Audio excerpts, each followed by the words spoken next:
We'll guide you through how to disable download on Google Drive.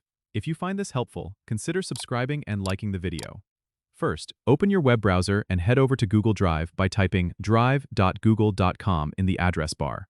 Once you're there, you need to locate the file or folder for which you want to disable downloading. Click on it to select it. Next, look for the share icon at the top right of the screen, which looks like a person with a plus sign. Click on it to open the sharing settings. In the sharing settings window, you'll see the names of people who have access or a link to share with others. At the bottom right of this window, there's a small gear icon, which represents settings. Click on this gear to open additional options. Here, you'll see an option that says, viewers and commenters can see the option to download, print, and copy.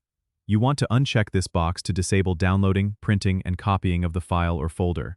By doing this, anyone who has view or comment access can no longer download the file, ensuring that your content remains secure.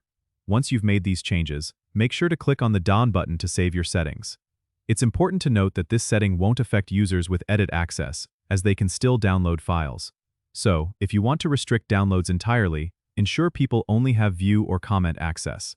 This is a great way to maintain control over your files and ensure they are only accessed as you intend. Don't forget to subscribe and comment if this helped you out.